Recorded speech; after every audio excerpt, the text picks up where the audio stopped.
of many institutions actually, Pontus Hultén, and some of us knew him. I did not really know him, I knew him very superficially. Claes Britton knew him because he made a big interview with him. I remember that in the 1990s. I think Kasper König probably is the person, maybe with Olle Granat actually, a competition with Olle, hey Olle, who really knew him back then when he was very active. Clearly Olle knew him best because you worked with him all these years. But it's been different generations and different decades and different years. Sophie Tottie was a student of his because late in life, relatively late, he stopped being a museum director and wasn't really much of a curator anymore. He instead did other things, and he started an art school, and that was up and running only for a few years. And Sophie belonged to the second year, you said, in Paris. And I would maybe, you know, this is it's a strange thing to try to moderate something in a restaurant, but I will do my best. Maybe you, Claes, just say a few words about why you did this book and what you have the book. No. Yes. Anyhow, most of us have seen it. Some of us have read it. Some of us have looked at it, although they can't read. I know Kasper and I had a conversation about beautiful pictures, and some pictures that we had never seen before. But Claes, what was the point? Why did you do this book? It's a very modest little book. I remember once Claes called me and said, I've decided it's going to be 2 volumes. And for once I said, no, that's a very bad idea. He was not Picasso. He was an important person, but do one oversized book. Don't do volume after volume. But this is a book. It's been actually, you know, reviewed all over the place. I mean, so far only in Swedish, of course. But tell us about why you did it. Yes, it was.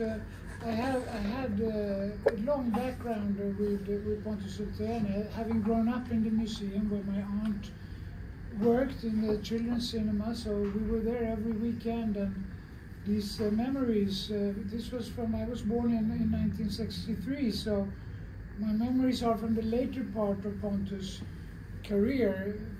The first memory I have is actually from Modellen when they, in 1968, when they turned the whole museum into a playground for kids, basically.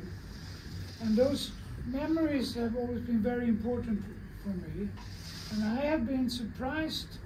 I was also in Paris quite a bit during the time when Pontus moved there and worked there.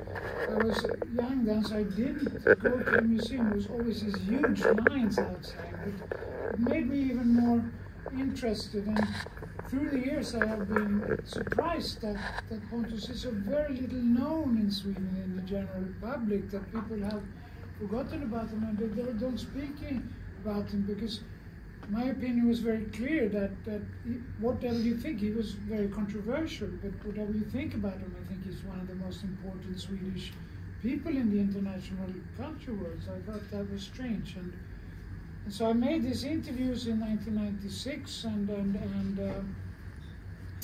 we were here, and then I had contact with him after.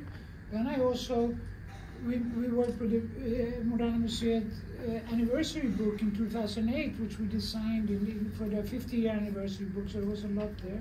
I also got to know Billy Cleaver and Ulf Linde, who was 2 of his most important collaborators. I met them many times, interviewed them and everything. So when this idea was actually suggested to me, it was not my own idea. It was suggested to me twice by Lan's young son there, who was only 30 years old. There was 2 people in the process, in 1 week that said, at first it was his art critic that said, oh, there's never been a biography of Pontus Hultén. And then Max, Soda's daughter, the next week said, why don't you do a biography? But it turned out he knew the son of Björn Springfeldt. So then I just thought, I have to do this. And I remember that when I first said that, after my wife, the second one I called was you, Daniel, and I said I decided to do this. And Daniel said, oh, you're going to have to spend 4 years with this. But it turned out 9 years. Cheers to you. Well done. And now we'll talk a little bit about Yes, and not about your book. We will talk about him, and I don't know where to begin. At some point, the museum where I used to work and where Olle used to work for many, many years was attracted a very young person from Germany, namely Kasper König. And you came here to work for Moderna Museet. Or what? Why did you come to Stockholm? And he didn't come. No. He came. He spent several months here. But you see, my relationship to Pontus is a very pragmatic, strategic one. Because I moved to New York. I lived in London for a while, and then I had to move because I objected to the civil service, and then I did a kind of alternative service, and then left. So I became a kind of how do you call it, a pacifist defector, which was very tricky.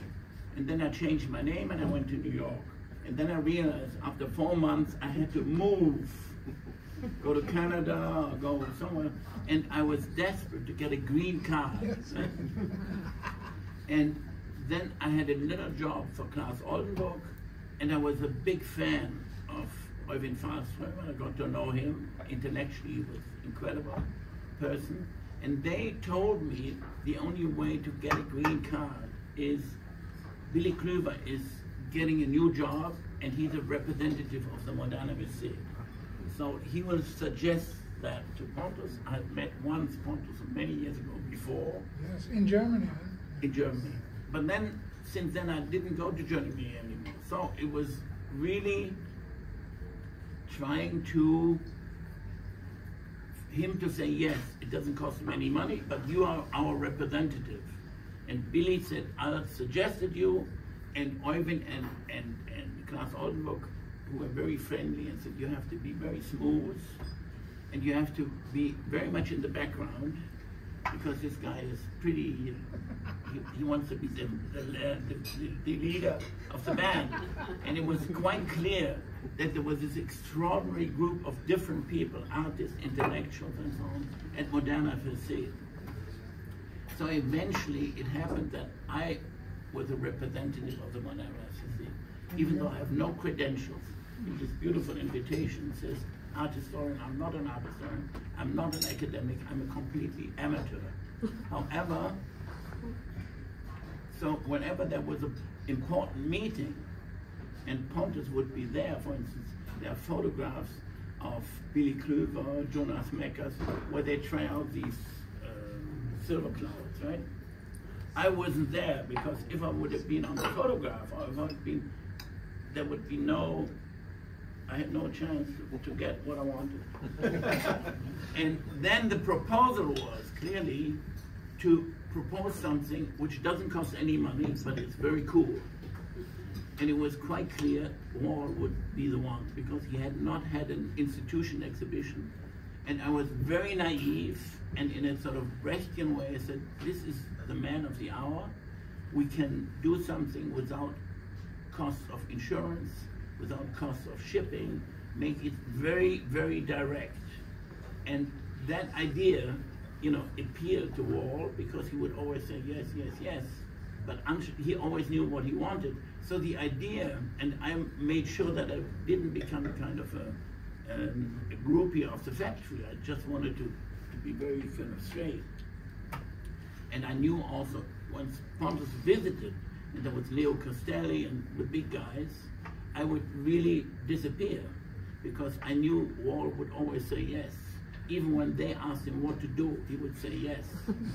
And it was even to such an extent that when the exhibition, which I didn't see, but then it's where Ola, you know, and many others were pitching in. And this wonderful printer from Malmö, fantastic. Yeah, Jean Melin. So we ordered all the films, and Stockholm paid for the films. But when the stuff arrived, they were all leader, just black. Because then Wall said, I don't want to be known as an avant-garde filmmaker, then have no chance in Hollywood. And his ambition, which later on became Interview and so on, and making television series, was Hollywood. So, in a sense, my relationship to, even I worked for Pontus in Paris for a while, and when suddenly I was confronted in a conference which happened once a week with all the colleagues, and I tried to speak French, which was difficult for me to do, and they found out by chance that I was on the payroll of the Deminil Foundation in Texas, which Pontus had very close relationships with, and not for the French state. They didn't even talk to me anymore, right? And that was a conflict which happened to Pontus very, very, very, very brutally. There was such a chauvinism in Paris. Yes, extreme. There is one particular kind of incident where the Figaro newspaper accused a foreign director. Boulez was the boss of the music, and he had people from all over the world, you know, Romania and Israel and India and everywhere.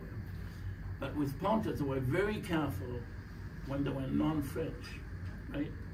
And there was this very, very polemical article in Figaro that Pontus, who wasn't even responsible for the design department, there was a young Italian curator, smart guy, and me from New York, a German.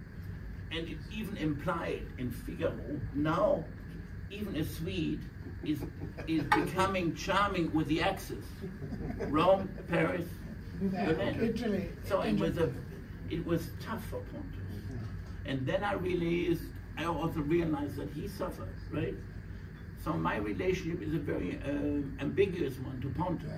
And what I find so interesting in your book is this photograph where you see him with the kind of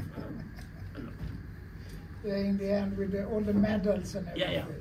Like And a I think he's very much, Russian general or something. yeah, he's a kind of a general. And the first meeting I had, he was sort of talking to me as a kid, you know, do you know about Kropotkin, right? Yeah. And then the next day I gave him a big book on Kropotkin in Russian. Because I felt this was very much the way he represented himself. And he even told me, being German, that he was very proud that when he went to Paris and they would drive in a car, and he was so proud that he never ever motorcycle. Yeah, that he never pissed standing up on German ground, right? So he was fascinated. He would have liked to be a true anti-fascist, a true, you know, Yes. but he was too young for that. Yes. So he was a romantic in some ways. Yeah, very much. And so I always, I didn't really know him that well.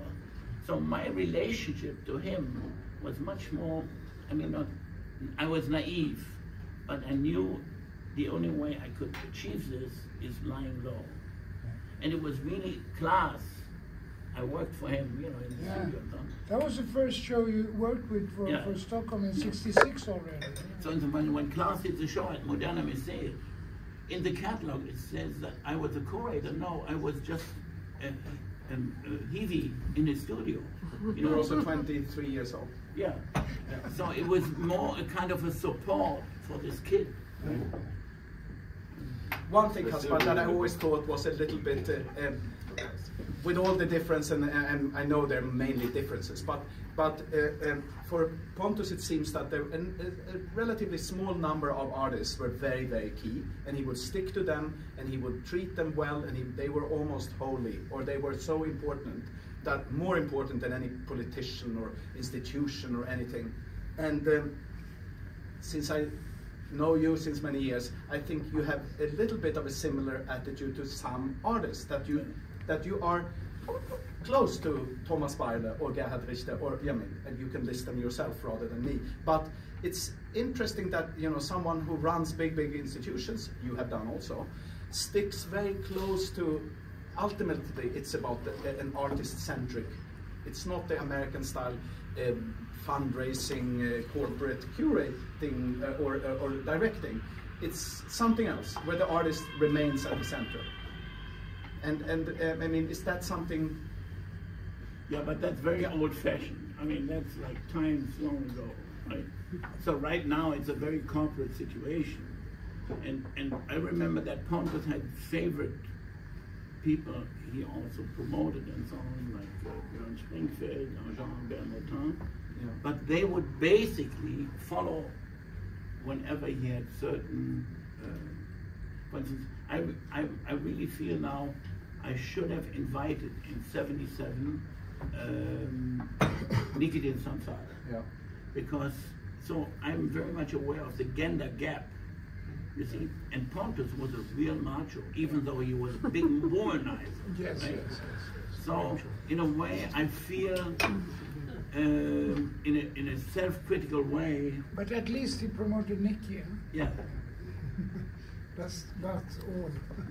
But one thing that that I do think you share, but it has to do with the fact that in the end, it's the artist that it's all about. And it's interesting that after having worked at the museum here in Stockholm, then Paris, Pompidou, then MoCA in Los Angeles, then several other institutions in Europe. Venice. At the very end, one private big thing in Venice. At the very end, not the end of his life, but the end of a kind of a career, he started an art school. And some artists who I've been working with were students there, including Sophie Tottie here, and also great artists from many other places, including France, of course, Philippe Parenot, Dominique Gonzalez-First. I'm sure there are many others who I now can't remember. But it's an interesting thing that after these huge institutions and with money and politics and all of that, in the end it was about that little platform. And I don't know, Sophie, if you can talk about that. I don't know if you have, what your memories are, but that was in the early 1990s, right? No, 1988. 88, okay. Well, it started. Yeah. And you were there for a year? Or? Yeah, 89 to 90. I was there. And it's actually been a little bit romanticized that he had that school. I didn't really know what that was school, but I've read about it a few times. And Philippe Parenot, for instance, really does remember it as the most important thing in his life. When Pontus brought in people, and he brought in Tini Duchamp or Jean-François Lyotard, or just amazing people coming through. But what was it? What was the school?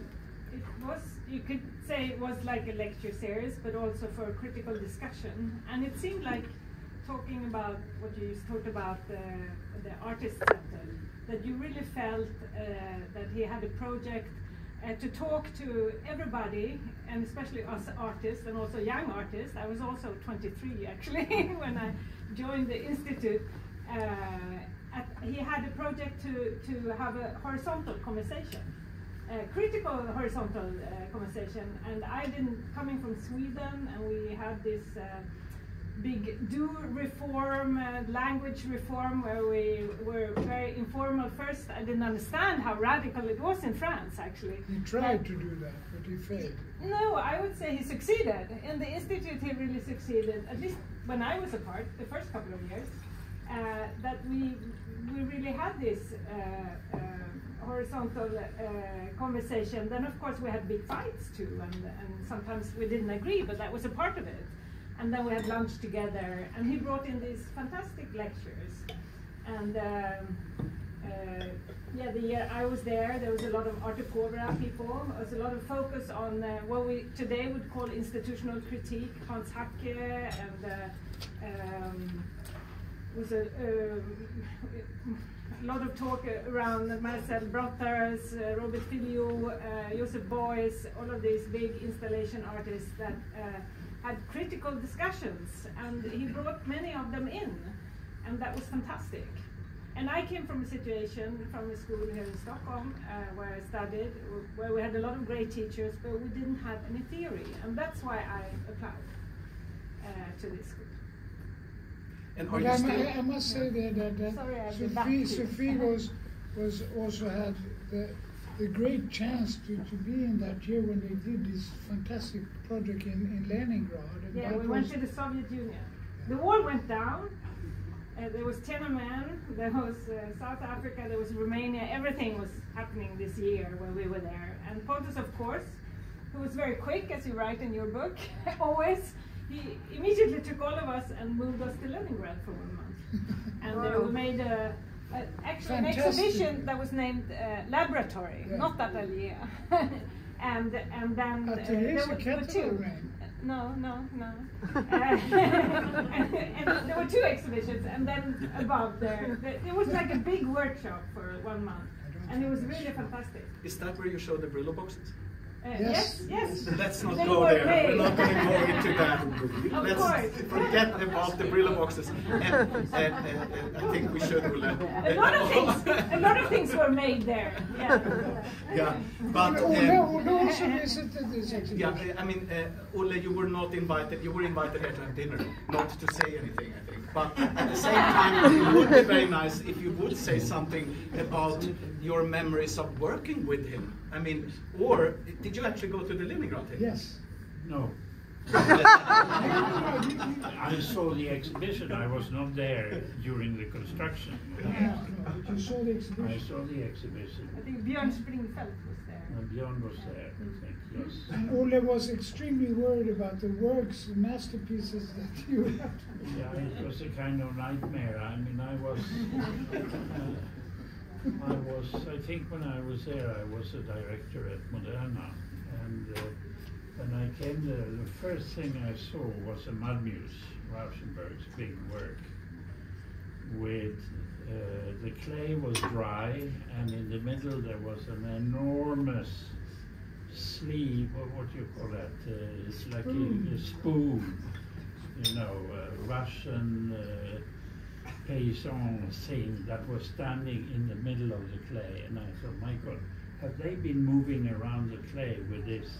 There is not one valve in the bottom of the work that is okay. They are all gone. And I think they were. They have restored it. They were able to save it because the problem was that they turned off the electricity in the museum when the museum closed. So that made the mud. So in the end, they were able to convince to keep the electricity, because otherwise it would have turned into concrete and it would have ruined the conservation issues we keep for later. An interesting thing when I see both you, Ulle, and Kasper, because last time we spoke on the phone a few weeks ago, you were in the US and you had been, and you spoke about Onkavara and said, wouldn't Stockholm take an Onkavara show? And I said, probably. And that story I liked when I heard it in. Let's see if it's the same version. But Onkavara lived here on Skeppsholmen for a few months, and almost a year. A year, yeah. And there were anecdotes that I now can't recall. Yeah, and it's really a fantastic story, and it needs something like Jean Simeon, a really very, very, very good writer, because we all like detective stories, and we are never disappointed because there's always something happening, and you have to be very careful what you're reading so that the whole thing comes together. But there are very few, like Dashiell Hammett or George Simeon, who really make it into fantastic literature. And the story is so wonderful. He goes to a bank, and he doesn't have a tie, but he has a scarf, and very proper, and he has a business case. And so he's a Japanese tourist or businessman, and this diplomatic case is next to him, and he turns around, and then he opens the case, and it's not his. His original case was stolen and replaced by another one. Now, and in this case is everything he has done besides the date paintings. I went, I met, I got up, and so on. I got up on these picture postcards, which he sends 2 a day from wherever he is. Always 2, because one might be lost. And it begins in New York, then it goes to Latin America, and it's all over the world. They're touristic cards, very carefully chosen, and he gets at 9:15 or 10:30 or whatever. Then I met all the people he met in a hotel, or he met as other tourists. Then where he goes, and he has to remember where he goes, and it's on a Xerox kind of map. So he was very relieved, and he stopped all those, right? He stops them.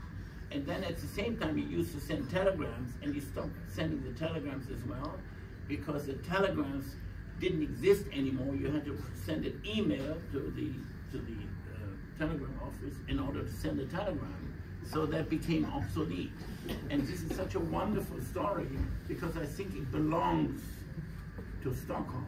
I remember when I came to Stockholm, I was completely floored.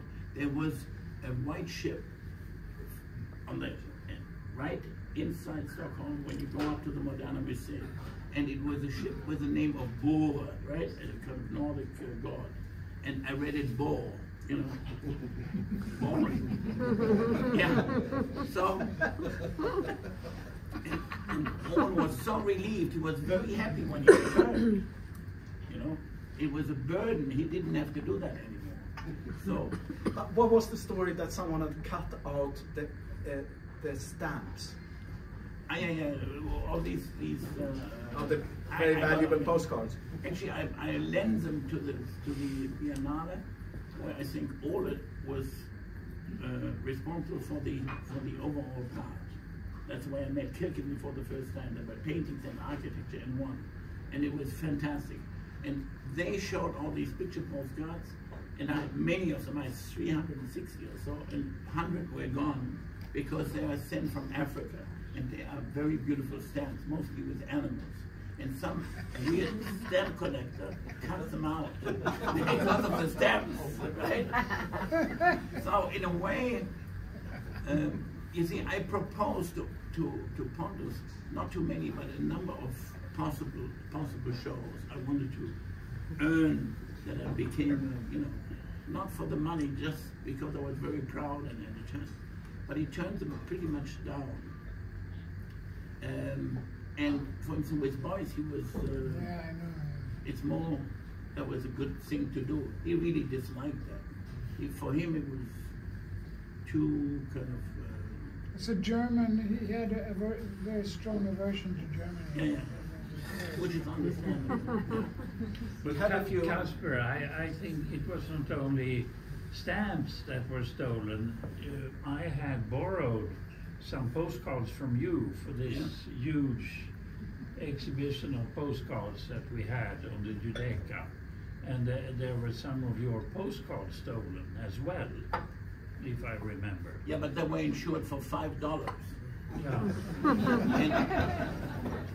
This is really when we talk about the present, right?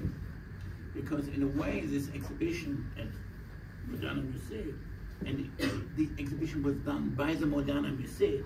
I was just a kid who proposed this, and then we made a catalog, and I was able to do it in a Xerox machine. Then I would go out smoking, and sometimes images went on, and Paul took the maquette, and he looked at it very carefully, and he only took out 2 pages. Yeah, borrowed, yeah.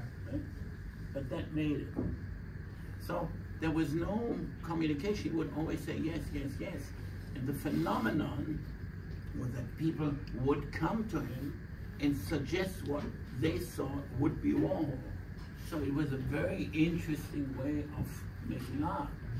And for instance, there are 2 paintings. My son, who was an art dealer, he saw one of those paintings at Moderna Museum, and it's a gift. I gave a gift to the museum, a huge painting. And he couldn't believe it. He couldn't sleep. He was very upset. It would have been so valuable. And he thought he might be one who could. It would have saved everything. No. One question that I wonder a little bit is it has more to do maybe with the sociology and you know, the way the art world has developed, but you know, Pontus being the director of the Pompidou and then of big museums, a big museum in Los Angeles, and then how the art world has changed. And I don't even know who to ask this question, but he has been both a critic of certain developments, including the art market and so on, always against the art market, always not interested in that. On the other hand, he has been very instrumental, actually, or at least at the very center of a development of the museum world, turning it into a huge visual industry, basically. Not that he intended that, maybe, but it's what has happened. And I don't know. I mean, Olle, can you say something about that? You know, when you worked with him so closely here, Moderna Museet was still rather relatively small institution, and it's still not huge. But you know, the way that the art world has developed is Pontus. What was his role in that? Of course, he is responsible because he was given the means from the French state when he moved to Paris. And if they wanted something, it was to have a museum that was #1 in the world. And it was his fight about where is the capital of the arts. Yes. And that was a big issue in Venice in 1966, when there were rumors that Øyvind Falström would get the big prize. The problem was that the Biennale before, in '64, Rauschenberg had got the big prize. And Øyvind was considered an American artist, and he was with the Sydney Yanis Gallery. And it was impossible. I mean, the whole French colony in Venice was in uproar. That would mean the end of Paris if Øyvind got the prize. And finally he didn't. It was Marshal Grace who got it. So the order was restored in the art world for 1 or 2 years, and then lost forever. It collapsed. He was very unhappy in Los Angeles. Yeah. But I would say something that you said. Right. You were surprised that Pontus, when he left curatorial work, started the school where Sophie was. I would say that's very much part of him, because the only conversation, the only discussion that he really enjoyed was with artists. I mean, everything else was bureaucracy, and he hated bureaucracy. Bureaucrats were there to be overrun and to be marginalized. They could be used for his purposes, but he loathed the bureaucracy. With one exception, George Bordas.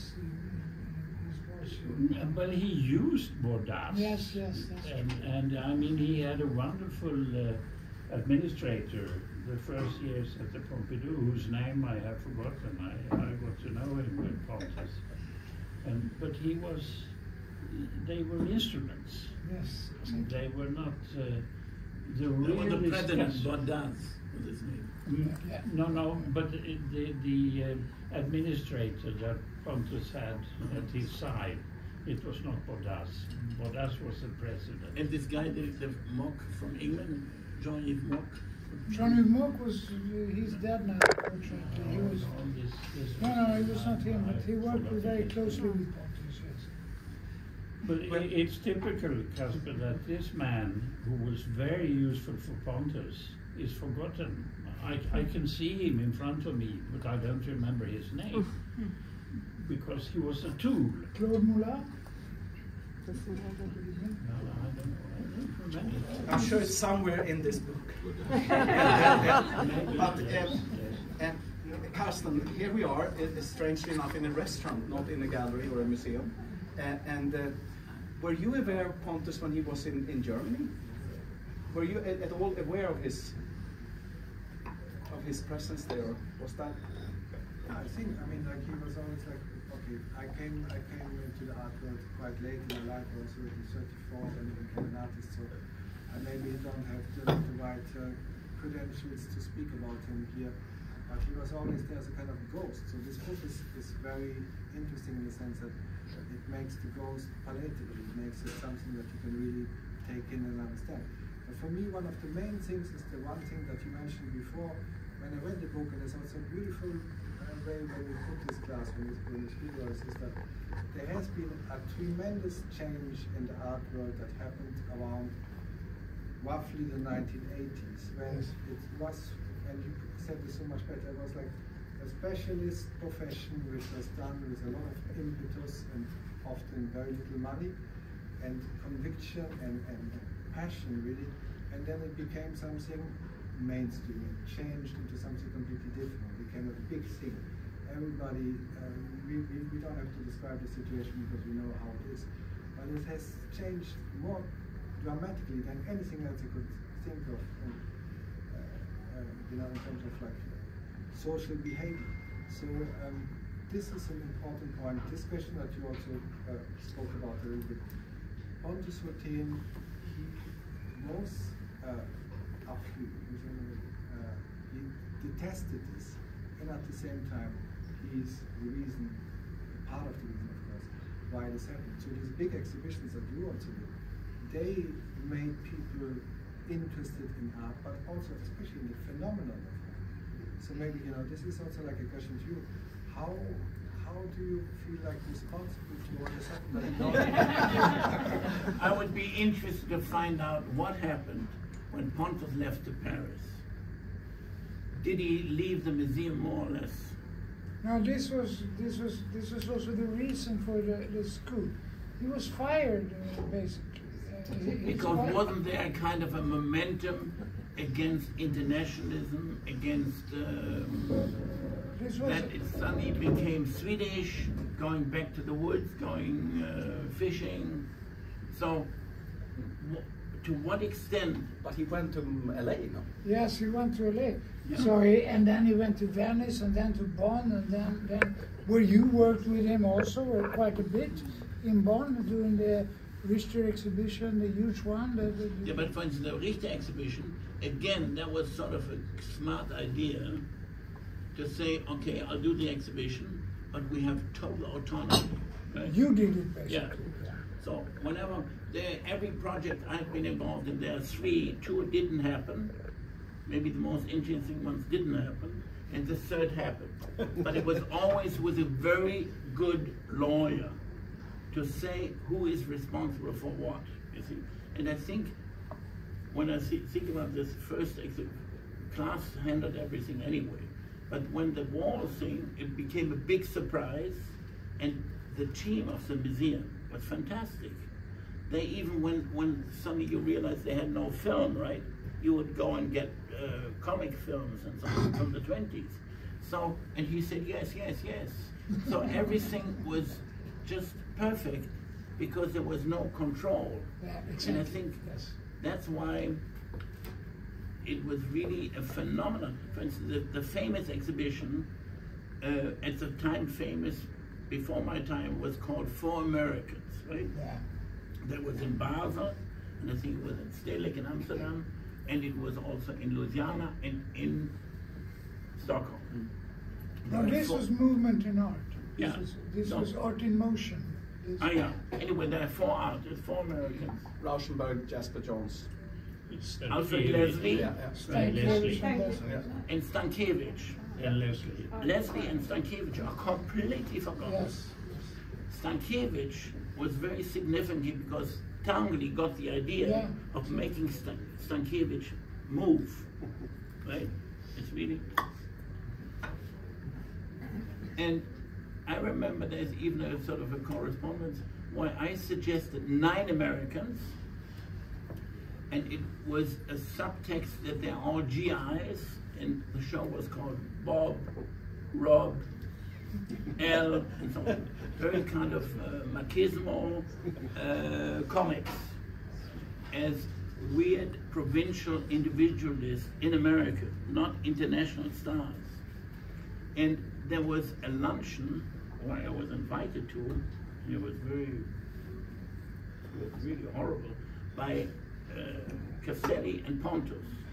And Castelli said, why do you work with this snotty guy, you know, who is proposing an exhibition with local American artists? It was Ed Ruscha, Cliff Westerman, and it was Bill Copley. They're all only, you know, names. And I sent a postcard to Pontus of a sailor. It's a painting by Léger, and it says Brigitte, and it says Suzanne, and another woman's name, and 2 of them are X'd, right?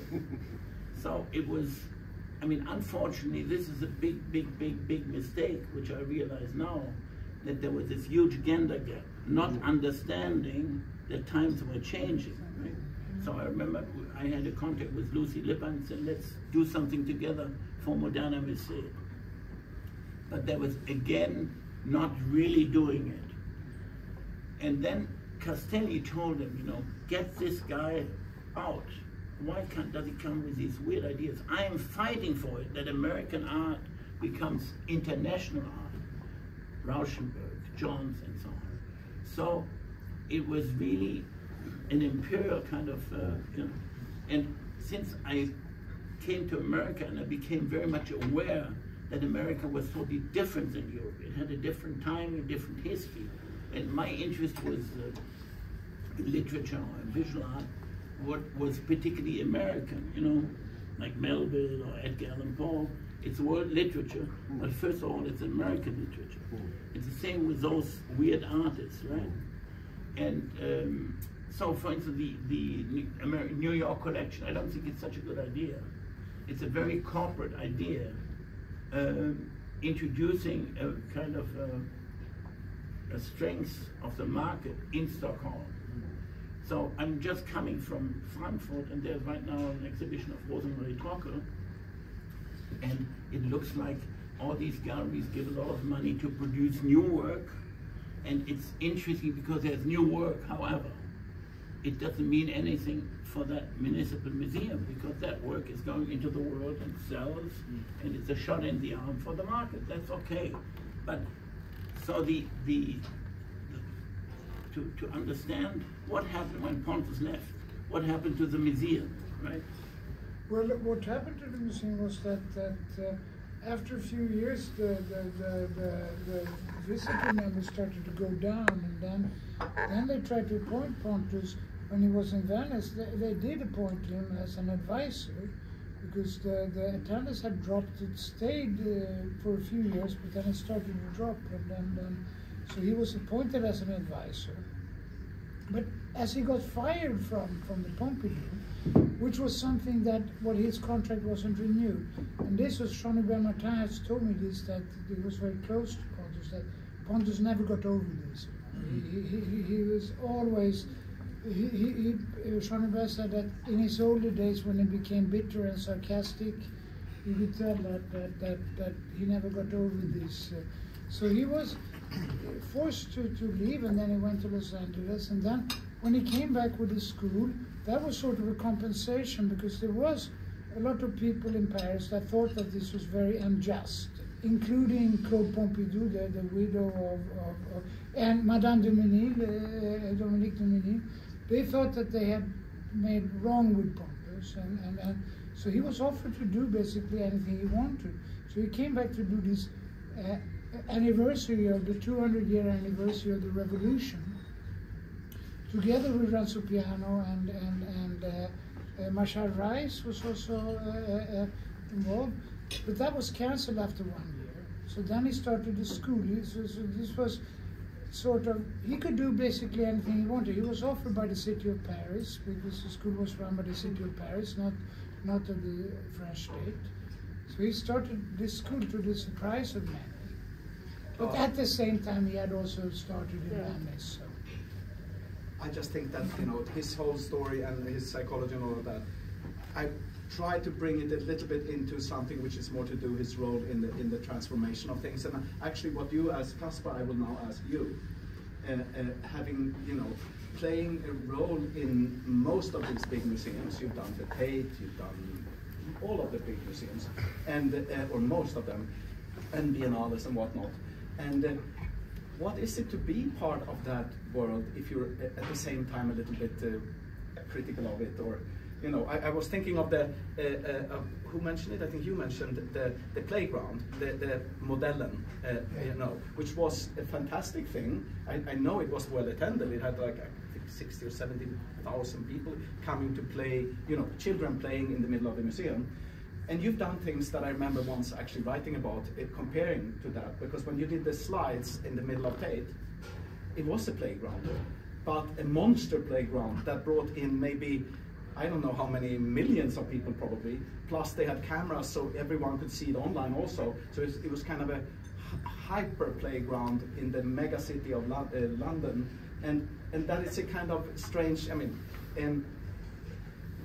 what can you say in your own defense? First of all, I think we should eat soon.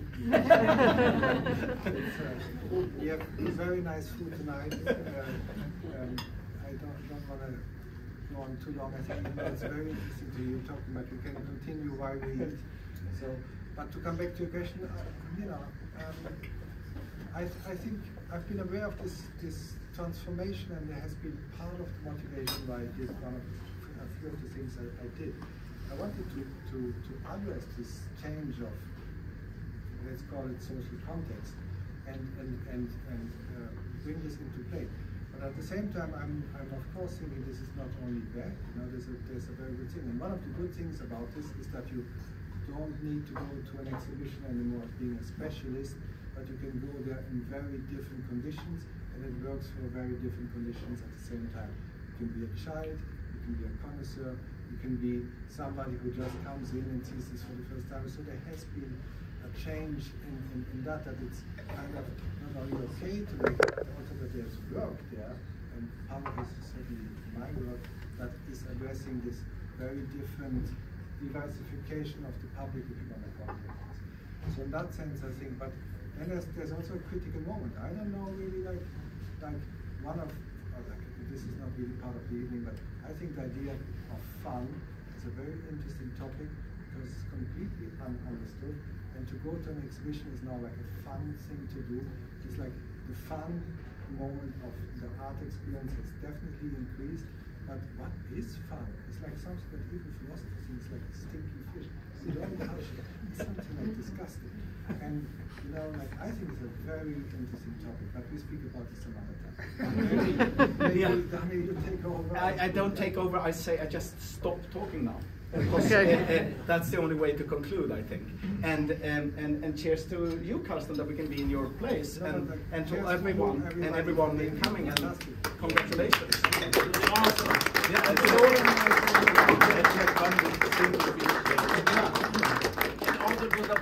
all